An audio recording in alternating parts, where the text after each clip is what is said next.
Good morning to all of you. आज जो हम टॉपिक स्टार्ट करेंगे, क्योंकि मार्जिनल तो मैंने बता दिया था, यूनिट 4 में आपका आता है, ठीक है। और यूनिट 4 में हम लोग डिस्कस कर चुके हैं मार्जिनल कॉस्टिंग। मार्जिनल कॉस्टिंग के शायद मैंने 2 लेक्चर आपके पास मैंने अपलोड किए यूट्यूब पे, सिटी ग्रुप ऑफ कॉलेज के चैनल पे। व्यूज़ पहले वाले लेक्चर के तो काफ़ी थे, दूसरे वाले लेक्चर के मेरे ख्याल से 200 या 250 लोगों ने ही देखे। चैनल भी अभी तक बीकॉम सेकेंड सेमेस्टर और फोर्थ सेमेस्टर के पूरे बीकॉम ऑनर्स फोर्थ सेमेस्टर और बीकॉम ऑनर्स फोर्थ सेमेस्टर के बच्चों ने लग रहा है चैनल को सब्सक्राइब नहीं किया। सबसे पहले तो आप चैनल सब्सक्राइब कीजिए, तभी आपको नोटिफिकेशन मिलेगी नई क्लासेस की। और सब्सक्राइब करने के बाद नोटिफिकेशन वाला जो बेल होता है उसमें जाके ऑल करिए। तो यूनिट 4 में, बीकॉम की यूनिट 4 में एक टॉपिक हमारा मार्जिनल कॉस्टिंग कंप्लीट हो चुका है, और जो दूसरा टॉपिक है वो आज हम स्टार्ट करने चल रहे हैं, स्टैंडर्ड कॉस्टिंग। देखिए, ये स्टैंडर्ड कॉस्टिंग एक ऐसा टॉपिक है जो कि बीकॉम और बीकॉम ऑनर्स दोनों के लिए इम्पॉर्टेंट है। अगर बीकॉम ऑनर्स वाले ये सोचें कि नहीं मेरे में तो नहीं है, लेकिन ऐसा कुछ नहीं है, ये टॉपिक दोनों के लिए इम्पॉर्टेंट है, ठीक है। तो डिस्कस करते हैं क्या होता है ये स्टैंडर्ड कॉस्टिंग।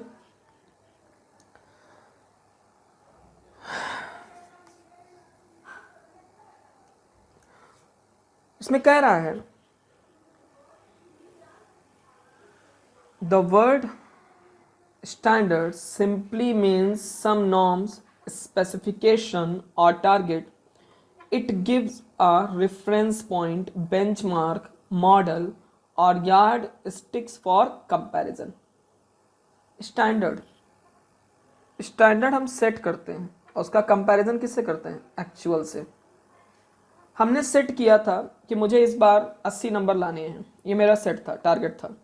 मेरे आए 70, कम आया ज़्यादा? कितने कम आए? 10 मार्क्स। तो ये जो 10 मार्क्स कम आया है, ये आया है वेरिएंस। अब इसमें आप चेक करिए कि वेरिएंस आपके लिए फेवरेबल है या एडवर्स है। जाहिर सी बात है, जितना ज़्यादा मार्क्स होगा उतना बेनिफिट होगा, लेकिन यहाँ पे आपके मार्क्स कम आए, एक्चुअल परफॉर्मेंस आपकी थोड़ी सी कम रहेगी। कितनी कम रहेगी? 10। तो आपका जो वेरिएंस है वो क्या आया है? एडवर्स या फेवरेबल? तो यहाँ पे आप कॉमन सेंस की बात है कि जो वेरिएंस है आपका ये क्या है? एडवर्स, ठीक।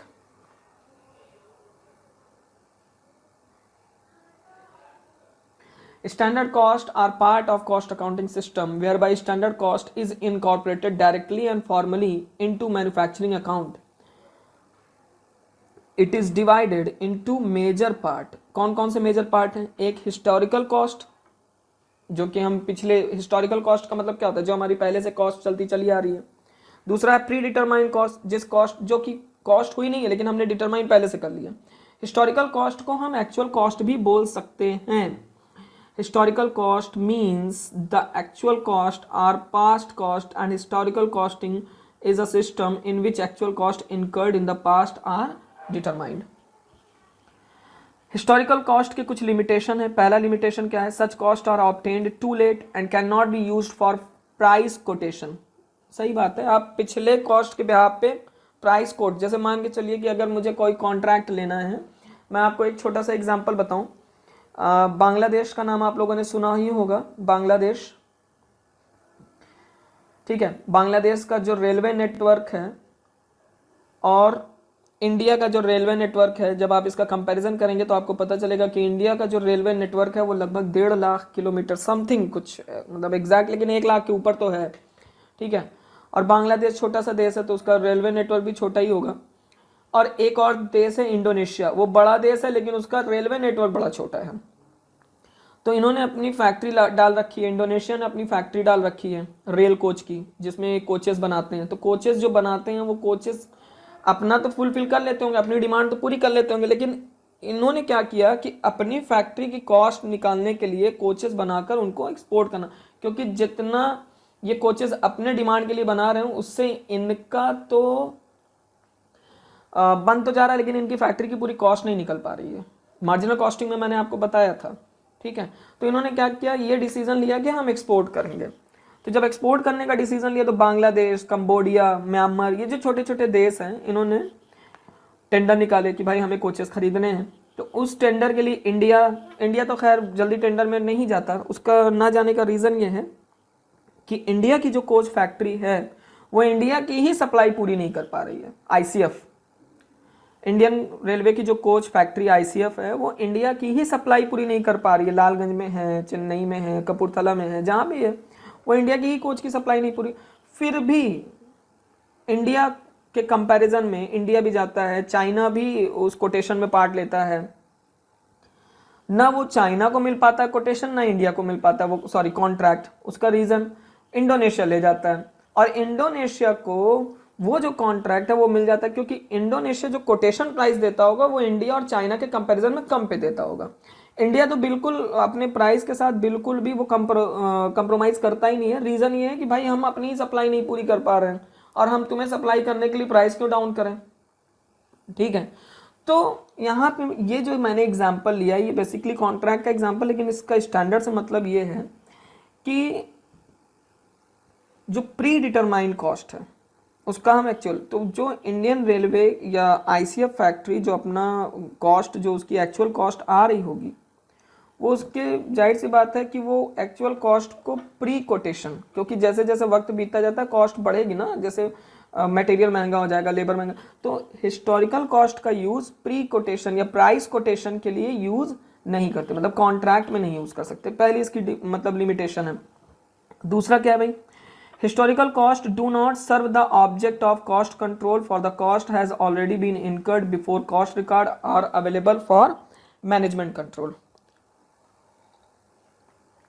Historical cost do not provide any benchmark against which efficiency can be measured. Historical cost कोई बेंचमार्क नहीं प्रोवाइड करता। अब आ जाते हैं स्टैंडर्ड कॉस्टिंग पे। क्या कह रहा है भाई, स्टैंडर्ड कॉस्टिंग के लिए कह रहा है standard costing is a technique which use standard for cost and revenue for the purpose of control through variance analysis. Here standard are performance expectation. Standard जो सेट होता है वो किस पे, परफॉर्मेंस एक्सपेक्टेशन, जो आपका एक्सपेक्टेशन, जैसे अभी की मैं बात करूं, अभी जो पीरियड चल रहा है, आप अगर थोड़ी सी भी इकोनॉमिक्स पढ़े हो तो आपको ये पता है, इंटरनेशनल मॉनेटरी फंड आईएमएफ के बारे में भी पढ़ा होगा। नहीं पढ़ा होगा तो सुमेधा मैम पढ़ा ही देंगे आप लोगों को। ठीक है, आईएमएफ के बारे में जब मैम बताती होंगी तो आपको ये पता होगा कि आईएमएफ क्या करता है, इंटरनेशनल मॉनेटरी फंड क्या करता है। जाहिर सी बात है कि टाइम टू टाइम, जैसे वर्ल्ड हेल्थ ऑर्गेनाइजेशन क्या करता है, टाइम टू टाइम लोगों को बताता है कि, मतलब लोगों को नहीं, देश को बताता है, एडवाइजरी जारी करता है। उसी तरह आईएमएफ की भी एक एडवाइजरी आ गई है कि आने वाले समय में जो रिसेशन आएगा, आने वाले जो समय में जो रिसेशन आएगा वो 2008 और जो पहले ग्रेट रिसेशन आ चुका है, हो सकता है कि उससे भी ज़्यादा लेवल का हो, ऐसा आईएमएफ का मानना है। आप लोगों को डरने की ज़रूरत नहीं, क्योंकि हमारी जो इकोनॉमी है वो एग्रीकल्चर बेस है। भारत की इकोनॉमी, वो उन लोगों को ज़्यादा दिक्कत होती है जहाँ पे मैन्युफैक्चरिंग बेस हो, क्योंकि रिसेशन आने पे सबसे ज़्यादा खतरा जो है सर्विस सेक्टर और मैन्युफैक्चरिंग सेक्टर को पड़ता है, जिसमें सबसे ज़्यादा मैन्युफैक्चरिंग, और मैन्युफैक्चरिंग को पड़ेगा तो सर्विस पे आ ही जाता है। लेकिन थोड़ा तो जाहिर सी बात है हम लोगों को भी पड़ेगा।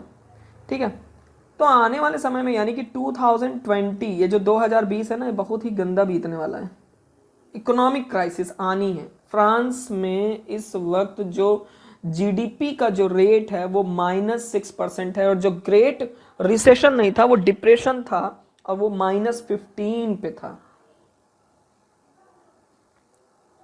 आप सोच लीजिए, ये वर्ल्ड की जीडीपी की बात हो रही है, और फ्रांस की इस वक्त -6 पे है जीडीपी, और भारत की जीडीपी का रेट जो इस वक्त चल रहा है वो 1 या 1 से थोड़ा पॉइंट ऊपर, 1 पॉइंट समथिंग है इस वक्त जो चल रहा है।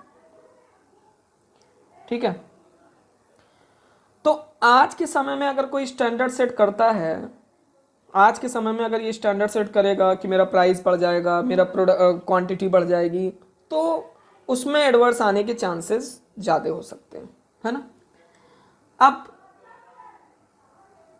setting up standard for production cost and production performance, in short, standard costing is a control device and not a separate method of product costing.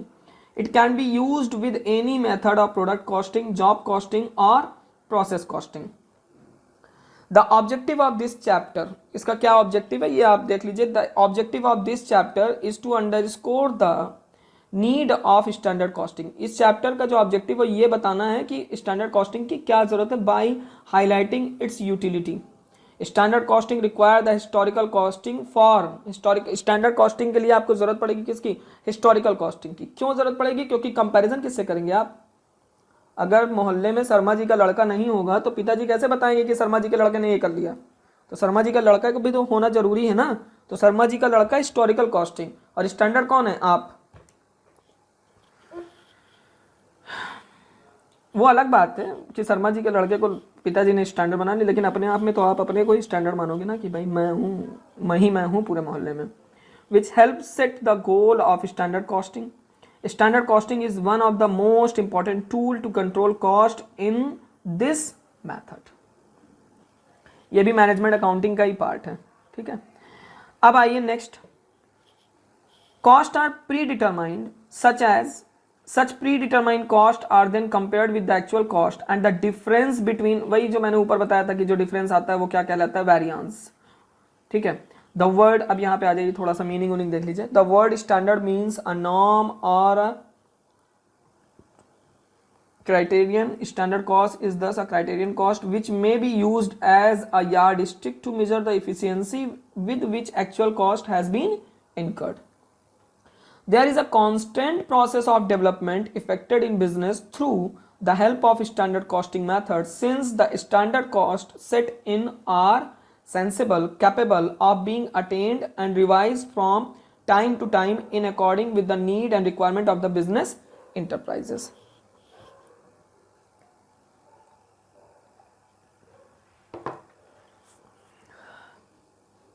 Standard cost is a figure which represents an amount that can be taken as a typical of the cost of an article or other factor. It is established on the basis of planned operation, planned cost efficiency level and expected capacity utilization. Colour change कर लूँ pen का, शायद आप लोगों को ये blue colour क्या ले लूँ? रेड. चलो red.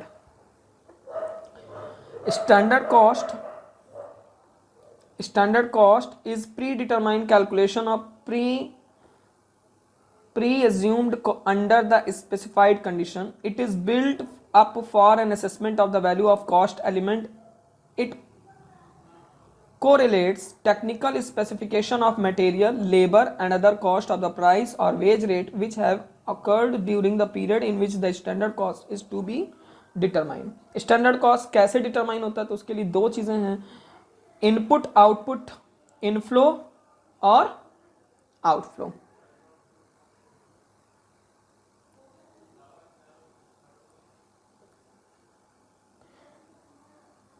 The standard cost is a predetermined cost which is calculated from management standard of efficiency, operation and relevant necessary expenditure. ये किसकी डेफिनेशन है भाई? ये सीमा लंदन की. सीमा लंदन का फुल फॉर्म क्या है? Chartered institute of management accountant. इस वक्त लंदन की हालत बहुत खराब है.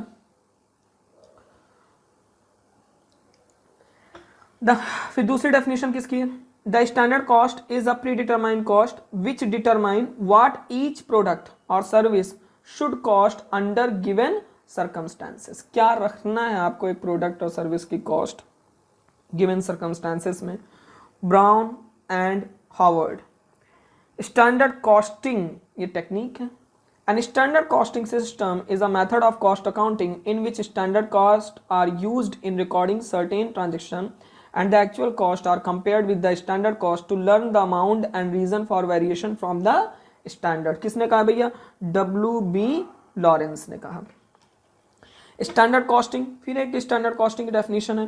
Standard costing involve the preparation of cost based on predetermined standard and continuous comparison of actual with them for the purpose of guidance and control. D Joseph.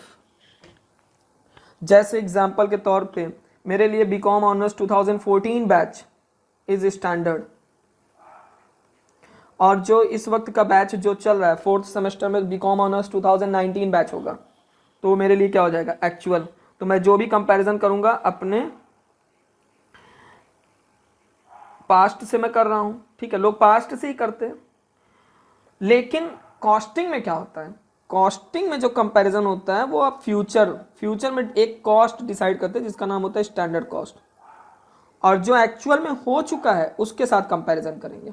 जैसे example के तौर पे मैं अगर ये कहूँ कि बीकॉम ऑनर्स, या मान के चलो बीकॉम 4th सेमेस्टर में इस बार मुझे 92% या 90+% बच्चों का लाना है, तो ये क्या हो गया, स्टैंडर्ड मैंने सेट किया। अगर मैं देखूं पिछला रिकॉर्ड, तो पिछले रिकॉर्ड के हिसाब से जो आया था वो 80% आया था। अगर 90 आ गया, 90 के ऊपर आ गया या 90 आ गया तो नील हो जाएगा, लेकिन 90 के ऊपर आ जाएगा तो फेवरेबल, और 90 के नीचे आया तो क्या हो जाएगा, ठीक है। Historical costing, the term historical cost is also known as actual cost. The meaning of this cost suggest the actual cost of product which has been incurred in their production. The expert maintain that the production of product, the expense like material, labour, overhead etcetera should be paid first and they should be recorded in the books. So these total expense are called historical cost or past cost. Next, the figure relating to cost obtained at the end of the production process may have some definite value in rectifying past practice if they are properly analyzed. आइए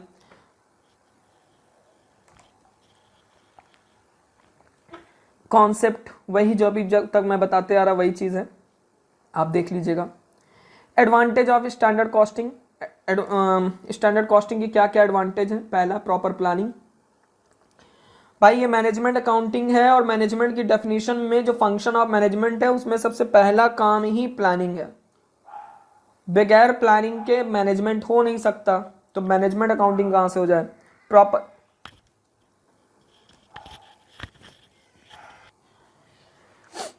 planning के बारे में मैं आपको बता चुका। अब आते हैं efficient cost control. Standard costing is a tool for the management to gain reduction in cost and control over it. Under this technique difference are analysed and responsibilities are predetermined. Motivational factor, आप standard decide करते हो, labour efficiency is promoted and they are desire destiny,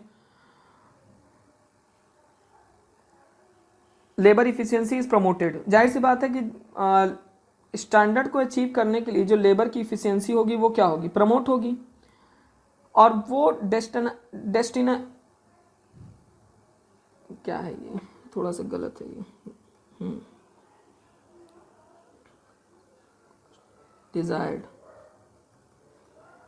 Dzire to be cost conscious, मतलब cost मतलब वो क्या करेंगे कि अपने जो कॉस्ट है उसको उसके लिए कॉन्शियस हो जाएंगे। Standard provide incentive and motivation to work with greater effort and increase efficiency and productivity. Comparison of forecasting and outcome, a target of efficiency is set for employee and cost consciousness is stimulated. Since process of standard costing allow an appraisal to be made of personal machine and method of working, current inefficiency come to the notice and get eliminated. ठीक, next, inventory control, economical system, helpful in budgeting, help formulate policies को apply करने में मदद करता है standard costing, help distinguish activities, eliminate wastage. ये इसके advantage हो गए। अब भाई एडवांटेज है तो जाहिर सी बात है थोड़े बहुत तो लिमिटेशन भी होंगे। पहला क्या लिमिटेशन है, कॉस्टली सिस्टम। ये जो स्टैंडर्ड कॉस्टिंग है ना, बड़े ऑर्गेनाइजेशन के लिए बेहतर है, छोटे ऑर्गेनाइजेशन के लिए नहीं। Difficulties in fixation of standard, ये सबसे बड़ी दिक्कत है। Constraint for service industries, service industries के लिए जो स्टैंडर्ड है वो क्या है, कॉन्स्टेंट है। एग्जांपल के तौर पे आपकी जो कॉलेज की फीस है वो क्या है, कॉन्स्टेंट है, उसमें कोई स्टैंडर्ड एक्चुअल कुछ नहीं होता है। अब कुछ लड़के कह रहे हैं ऐसा नहीं है सर, इंक्रीज होती रहती है टाइम टू टाइम, तो वो जो 4th सेमेस्टर में स्टूडेंट है वो जानते हैं कि फर्स्ट सेमेस्टर में उन्होंने कितनी दी, सेकंड में कितनी दी, थर्ड में कितनी दी, 4th में कितनी दे रहे हैं, कौन सा बढ़ गया। ट्यूशन फीस की मैं बात कर रहा हूँ, एग्जामिनेशन फीस लखनऊ यूनिवर्सिटी के ऊपर डिपेंड करता है, लेकिन जो ट्यूशन फीस जो कॉलेज का है उसमें कौन सा इंक्रीज हो गया। तो कॉलेज किस कैटेगरी में आता है, सर्विस इंडस्ट्री में आता है। कंसिस्टेंसी ऑफ स्टैंडर्ड, स्टैंडर्ड क्या होता है? कंसिस्टेंट रहता है। Unsuitable for non standardise product, जहाँ पे स्टैंडर्डाइज प्रोडक्ट नहीं बनते हैं वहाँ के लिए ये कॉस्टिंग सिस्टम क्या अनसुटेबल है। Relatively fixed standard. Difficulties for small industries मैं पहले ही बता चुका हूँ। फिर उसके बाद next objective of standard costing. Standard costing के क्या क्या ऑब्जेक्टिव हैं? पहला है to institute a control mechanism on all the element of cost that affect the production and sales. तो वो एलिमेंट क्या है? मटेरियल, लेबर और overhead. To measure different operational efficiency and check the wastage. To improve the delegation of authority and generate a sense of responsibility among the employees. भाई ये देखो, standard costing जो है ना, एक दो धारी तलवार है। ऑर्गेनाइजेशन के लिए बेहतर और एम्प्लॉयज़ के लिए भाई उसका स्टैंडर्ड सेट है। स्टैंडर्ड अचीव किया बेस्ट, नहीं अचीव किया तो delegation of authorities, changes, responsibilities, काफ़ी चीज़ें आ जाती हैं। To develop a cost consciousness in the employee. Conscious हैं कितने एम्प्लॉयज़ के अंदर, ये डेवलप करना कि भाई वो कॉस्ट के लिए कितने कॉन्शियस हैं। ठीक है, जैसे एग्जाम्पल के तौर पे जब खुद पे बनाती है ना तो लोग कॉन्शियस हो जाते हैं। जब तक कोरोना जब तक चाइना में था तब तक क्या था भाई? तब तक तो हम लोग बैठ के आराम से, अरे वो लोग चमगादड़ खाते हैं, ये करते हैं, वो करते हैं, फलाना धमकाना खूब चल रहा था। मैं खुद कॉलेज में कितनी बार बोला, अरे उनका खान पान नहीं सही है, ये है वो है। फिर चाइना से फ्रांस इटली में पहुंचा तब तक हम लोग आराम से बैठे थे। लेकिन हम लोगों के दिमाग में एक चीज़ ये नहीं घुसा कि फ्रांस का कोई आदमी जब इंडिया आएगा तब क्या होगा। और हुआ वही। इंडिया में जो कोरोना फैला, जो बाहर से लोग आए उनकी वजह से फैला ना। बात समझ में आ रही? अगर हम लोग कॉन्शियस पहले ही हो गए होते तो शायद हमें लॉकडाउन करने की जरूरत ना होती, अगर हम पहले ही कॉन्शियस हो जाते। तो अब कॉन्शियस कब होते? जब गवर्नमेंट क्या सेट कर देती है? स्टैंडर्ड। कोई स्टैंडर्ड सेट करती कि हाँ दो से ज़्यादा लोग नहीं निकलेंगे, इतने बजे से इतने बजे तक निकलेंगे, पब्लिक ट्रांसपोर्ट आज से बंद, सिर्फ गवर्नमेंट ट्रांसपोर्ट चलेगा। अगर इस तरह के स्टैंडर्ड गवर्नमेंट सेट या गवर्नमेंट किसी के लिए स्टैंडर्ड ना सेट करती, सिर्फ बाहर से आने वाले लोगों के लिए, मतलब एयरपोर्ट पे जितने भी लोग आ रहे हैं, चाहे वो डोमेस्टिक फ्लाइट से चल रहे हो या इंटरनेशनल फ्लाइट से चल रहे हो, सबके लिए कि भैया उनको 14 डेज वहाँ से एयरपोर्ट से सीधा उठा के किसी स्कूल कॉलेज या कहीं पे भी 14 डेज क्वारंटाइन में डाल सकते थे। तो स्टैंडर्ड अगर वो सेट करते या कॉन्शियस हो जाते तो। इसका किसी भी पॉलिटिकल पार्टी से कोई वो नहीं है, नहीं तो पता चला आप लोग उसको जोड़ने लगो। ये सिर्फ एक एग्जाम्पल के तौर पे मैंने लिया है। ठीक है, तो कॉन्शियस जब होता है एम्प्लॉय, जब कॉन्शियस हो जाता है, किसके प्रति कॉन्शियस हो जाएगा? कॉस्ट के प्रति। क्यों कॉन्शियस हो जाएगा? क्योंकि उसके सर पे क्या लगी हुई है? रिस्पॉन्सिबिलिटी की तलवार लटक रही है। ठीक। To presume the production cost, sales and profit, to avail the benefit of management by exception, to bring about a vivid progressive vision and sagacious decision making at each managerial level। तुम लोग सोच रहे हो कि sir ये सब आप कहाँ से उठा के ले आए?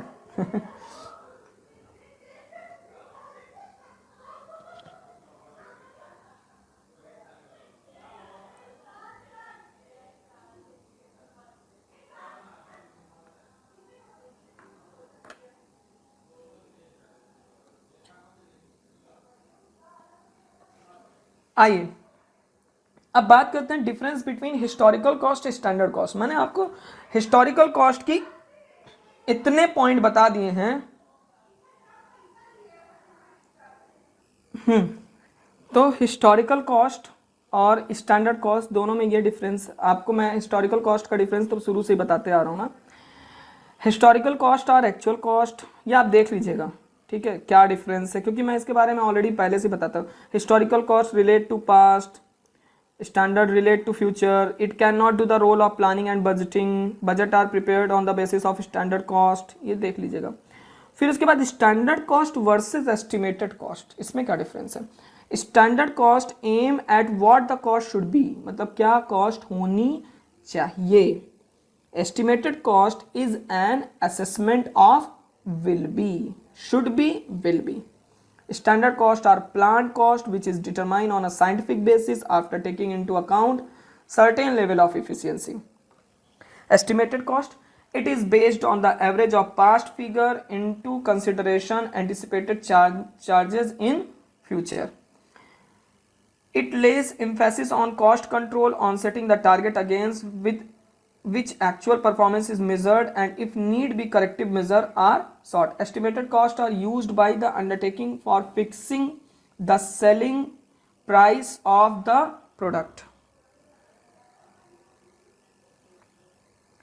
अब उसके बाद standard cost versus budgetary cost. Standard cost और बजटेड कॉस्ट में क्या डिफरेंस है ये आप देख लीजिएगा, ठीक है।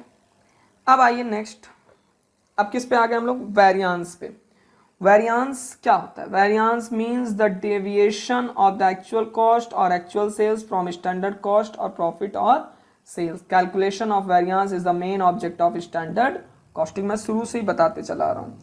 The process of computing the amount of variance and isolate the cause of variances between actual and standard, ठीक है। अब उसके बाद नेक्स्ट, इंपॉर्टेंस ऑफ वेरियांस, क्या इंपॉर्टेंस है?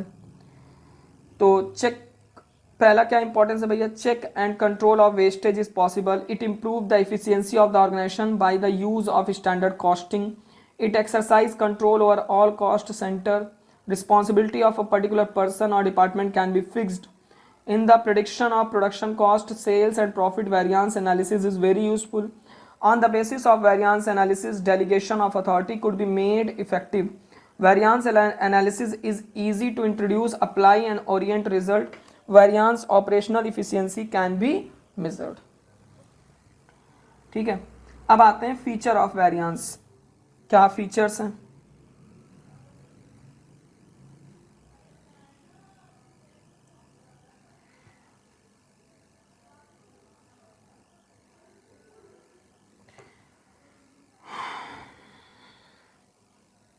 फीचर्स जाने दो, फीचर्स नहीं। अब हम आ जाते हैं टाइप्स ऑफ वेरियांसेस। कितने टाइप के वेरियांसेस होते हैं, ठीक है। तो यहाँ पे दिया हुआ है 3 टाइप के variance. Variance are classified on the basis of 3 types. पहला है on the basis of control, on the basis of profitability, on the basis of element of cost. On the basis of control, variance may be classified as controllable variance and uncontrollable variance. वो variance जिनको आप control कर सकते हैं और जिनको आप control नहीं कर सकते हैं, ठीक है। एक मिनट,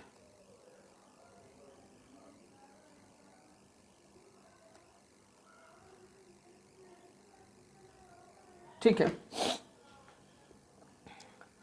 फिर उसके बाद क्या है भाई, हाँ, on the basis of profitability, on the basis of element of cost. हमें जो पढ़ना है वो basically on the basis of element of cost. Material, 3 element होते हैं, मटेरियल, लेबर और ओवरहेड। ओवरहेड के 2 वेरिएबल और फिक्स्ड। फिक्स्ड के भी फर्दर मतलब वेरिएबल और फिक्स्ड के भी फर्दर हो जाते हैं, जैसे factory overhead, administration overhead, selling and distribution overhead, cost sheet में बताया। लेकिन बीकॉम और बीकॉम ऑनर्स के लिहाज से हमें जो फोकस करना है वो मटेरियल और लेबर वेरिएंस पे। बीकॉम वाले जितने भी स्टूडेंट हैं उनके लिए ऑब्जेक्टिव, भाई वो तो अलग ही दुनिया के हैं, लेकिन ऑब्जेक्टिव में भी प्रैक्टिकल प्रॉब्लम पूछेगा क्योंकि बड़ा छोटा छोटा प्रैक्टिकल होता है इनका।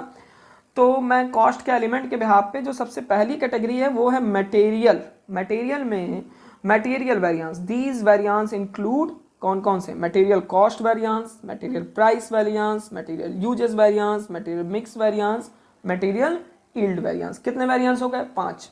सबसे पहले हम डिस्कस करेंगे material cost variance. It is the difference between standard cost of material specified for the output achieved and the actual cost of direct material used। Formula क्या है? SQ। SQ का मतलब स्टैंडर्ड क्वांटिटी, SP का मतलब standard price. तो भाई AQ का मतलब एक्चुअल क्वांटिटी और AP का मतलब एक्चुअल प्राइस। इनका जो डिफरेंस आएगा वो मतलब अगर आपका स्टैंडर्ड से ज़्यादा है आपका एक्चुअल, मतलब स्टैंडर्ड से ज़्यादा एक्चुअल तो फेवरेबल, स्टैंडर्ड से कम है एक्चुअल तो एडवर्स। सॉरी कॉस्ट है ना, हाँ, मटेरियल कॉस्ट वेरिएंस। यानी कि अगर स्टैंडर्ड से आपका स्टैंडर्ड मान लीजिए 100 आपने सोचा था और आपका लगा 90, फायदा है नुकसान? फायदा हो गया ना, कम कॉस्ट लगी, कितने की फायदा हो गया 10, तो ये क्या हो गया फेवरेबल।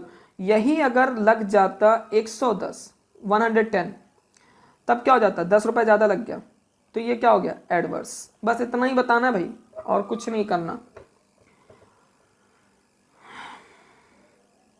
फॉर्मूले याद रखने हैं आपको पूरे के पूरे। फिर आता है material price variance. Material price variance क्या भैया, it is that portion of the material cost variance which is due to the difference between standard price specified and the actual price paid. Formula क्या है, actual quantity, ये थोड़ा सा यहाँ पे गलत कर दिया है, A Q S P minus A P, actual quantity बाहर करेंगे ब्रैकेट में, standard price minus actual price. आपने सोचा था 10 रुपए, सोचा कितना था 12 रुपए, लेकिन एक्चुअल में लगा कितना 10 रुपए, तो डिफरेंस कितने का आ रहा है 2 रुपए। अब 2 रुपए को एक्चुअल क्वांटिटी से मल्टीप्लाई कर दो, फायदा है आपको। Material uses variance. Material uses variance is a part of direct material cost variance. MUV is determined by difference found the standard quantity and use of actual quantity. ठीक है, तो standard price, standard quantity minus actual quantity. फिर material mix variance. Sir ये formula कब use करते हैं, जब दो से ज्यादा मटेरियल आप यूज करते हो अपने प्रोडक्शन में। It is that portion of direct material usages variance which is the difference between the actual quantity of element used in a mixture at a standard price and total quantity of element used at the weighted average price per unit of element as shown by the standard cost sheet. Formula क्या है, standard price, standard mix minus actual mix. standard mix या इसका एक नाम और है revised standard quantity RSQ। इसका formula है total actual quantity upon total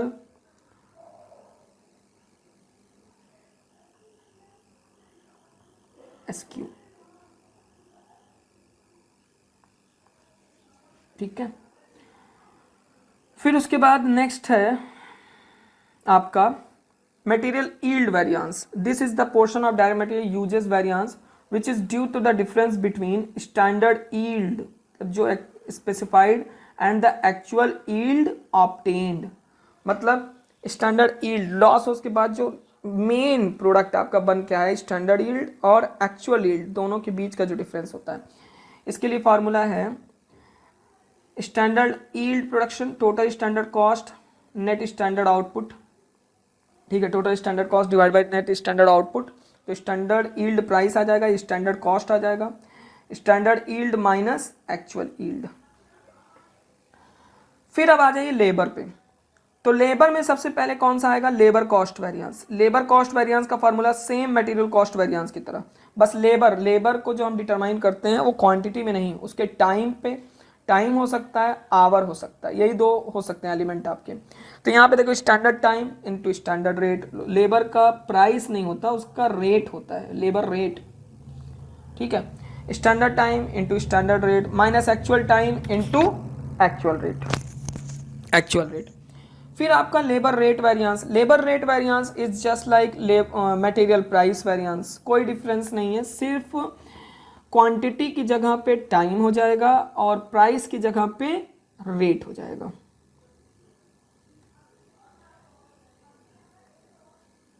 ये देखिए एक्चुअल मटेरियल प्राइस वेरिएंस का फॉर्मूला क्या था, मटेरियल प्राइस वेरिएंस का फॉर्मूला है actual quantity standard price minus actual price. यहाँ पे क्या है, actual time standard rate minus actual rate. Labour time efficiency या लेबर टाइम या labour efficiency variance, material usages variance का जो फॉर्मूला है, मटेरियल यूजेस वेरिएंस का जो फॉर्मूला है वही लेबर इफिशियंसी या लेबर टाइम वेरिएंस का फॉर्मूला है। स्टैंडर्ड रेट, मटेरियल का फॉर्मूला क्या था, स्टैंडर्ड प्राइस। मटेरियल का फॉर्मूला क्या था, standard quantity minus actual quantity. यहाँ पे क्या है, standard time minus actual time. Labour idle time variance, ये क्या होता है भाई, idle time come up because of idle time of worker on account of abnormal causes. The wages paid for the time during which the worker remained idle due to cause like strike, breakdown on plant etcetera are treated as idle time variance. Idle time variance मतलब है जैसे suppose हम college में ठीक है, college में 8 घंटे के लिए हैं मान के चलो, लेकिन जो 1 घंटा लंच, घूमना फिरना, इधर से उधर समोसा खाना, वो क्या है हमारा आइडल टाइम, यानी कि उसके लिए भी हमें वेजेस मिल रहा है, लेकिन उस दौरान हमारी कोई भी क्लासेस नहीं चलती, यानी कि हमारी कोई भी प्रोडक्टिविटी नहीं होती है। यह हमेशा एडवर्स में ही आएगा, क्योंकि ये तो जाहिर सी बात है ऑर्गेनाइजेशन के लिए नुकसान है। Idle time multiplied by standard rate, always adverse. Labour mix variance, gang composition variance, जब कई सारे मतलब skilled, unskilled, semi skilled type के 3 टाइप के लेबर आपके यहाँ काम कर रहे हैं। जैसे मैं घर बनवा रहा हूँ तो घर बनवाने में एक मिस्त्री स्किल्ड, फिर मसाला बनाने वाले सेमी स्किल्ड, फिर सामान ढोने वाले अनस्किल्ड, 3 टाइप के लेबर लगे हुए हैं ना। तो मिक्स हो के तभी तो मेरा प्रोडक्ट तैयार हो रहा है, मेरा घर तैयार हो रहा है, तो उसके लिए लेबर मिक्स वेरिएंस। ठीक है, अब इतना फॉर्मूले तैयार करिए, फॉर्मूले आप लोग पढ़ लीजिए। मैं फॉर्मूले का एक समरी आपको बना के दिखा देता हूं, देख लीजिए, और उसको याद करने का एक सिंपल सा तरीका भी मैं बता देता हूं कि कैसे आपको याद करना है ताकि आप भूलें। तो थोड़ा सा मैं आपको एक समरी बता दूं फॉर्मूले का, है ना, ताकि आप की दिक्कत दूर हो जाए। मटेरियल, पहले तो मटेरियल का बता दूं, और फिर उसके बाद कौन है, लेबर। मटेरियल में पहले मटेरियल कॉस्ट वेरिएंस, फिर दूसरा मटेरियल प्राइस वेरिएंस, फिर तीसरा मटेरियल यूजेस वेरिएंस, फिर material mix variance,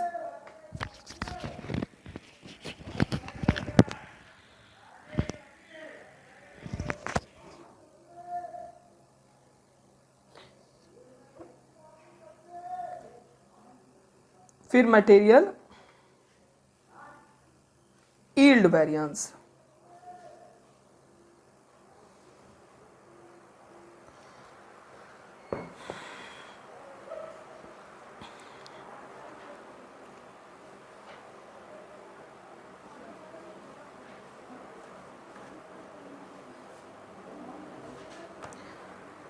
material cost variance का जो फॉर्मूला है S Q into S P A Q into A P.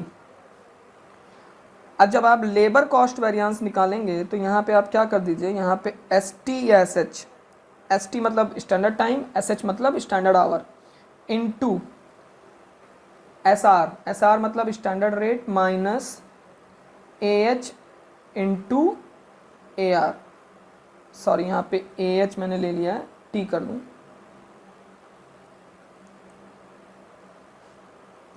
फिर आइए मटेरियल प्राइस वेरिएंस पे, फॉर्मूला है A Q S P minus A P.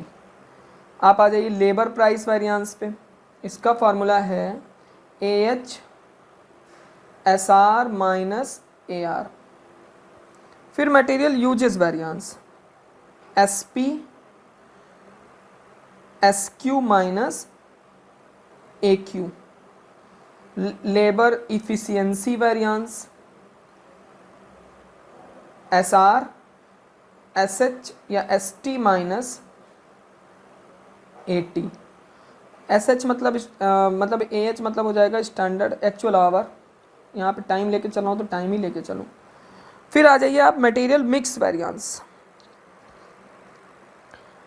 इसका formula है S P R S Q minus A Q. फिर आइए material yield variance, इसका formula है एस सी मतलब standard cost, standard yield minus actual yield. ठीक है, लेबर मिक्स वेरिएंस और labour idle time variance, formula idle time into standard rate, ये हमेशा एडवर्स आएगा। लेबर मिक्स वेरिएंस का फॉर्मूला आप देख लीजिए,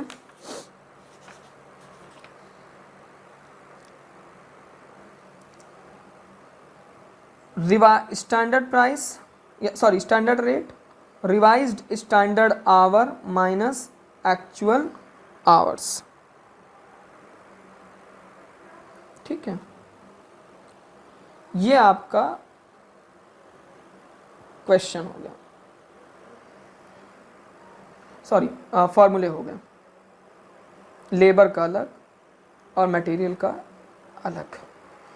इसके बाद क्या है, इसके बाद आपको छोटे छोटे क्वेश्चंस, यानी कि जो अगली क्लास होगी उसमें मुझे आपको क्वेश्चंस करवाने हैं, ठीक है।